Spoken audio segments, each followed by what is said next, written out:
આજે આપણે બનાવીશું પંજાબી શાકને ભૂલાવી દે એવું આખી ડુંગળીનું શાક. એના માટે આવી નાની સાઈઝની આપણે ડુંગળી લેવાની છે અને એને છૂતરા કાઢી લેવાના છે અને પાછળની સાઈડ આવી રીતે થોડુંક કટ લગાવી દેવાનો છે, એટલે ડુંગળી સારી રીતે ચડી જાય. બધી ડુંગળીને આપણે આવી રીતે કરી લઈશું. હવે એક વાસણમાં તેલ નાખવાનું છે.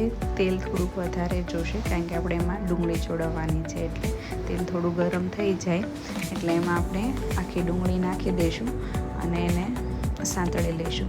થોડી વારે હલાવતા જઈશું. ત્યાં સુધી હવે આપણે ગ્રેવી માટેની વસ્તુ તૈયાર કરી લઈશું. એમાં મેં મિક્સર જારમાં આદુ, મરચાં અને લસણ અને એમાં થોડુંક મેં બાદિયાના ટુકડા નાખેલા હતા અને એમાં મિક્સરની જારમાં આપણે ક્રશ કરી લઈશું. હવે એમાં શિંગદાણા નાખીશું અને એને પણ મિક્સરમાં ક્રશ કરી લઈશું. અહીંયા મેં થોડાક તલ લીધેલા છે, એને પણ મિક્સરમાં આપણે ક્રશ કરી લઈશું. અને પછી એમાં ગાંઠિયા લીધેલા છે અને ગાંઠિયાને પણ ભૂકો કરી લઈશું, એટલે ગ્રેવીની સામગ્રી આપણી તૈયાર થઈ જશે.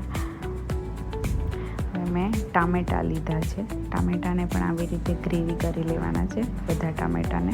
પછી કાંદા થોડા સતળાઈ જાય એટલે પછી એમાં આપણે જે આદુ, મરચાં, લસણની પેસ્ટ તૈયાર કરી હતી એ નાખીશું અને થોડી હળદર અને લાલ મરચું નાખીશું.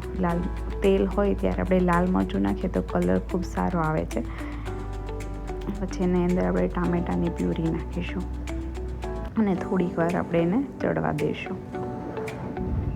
સ્વાદ પ્રમાણે મીઠું નાખીશું. પછી આપણે એને શિંગદાણાનો ભૂકો કર્યો હતો એ અને આપણે એને તલનો ભૂકો કર્યો હતો એ બંને નાખી દઈશું અને એને ચડવા દઈશું.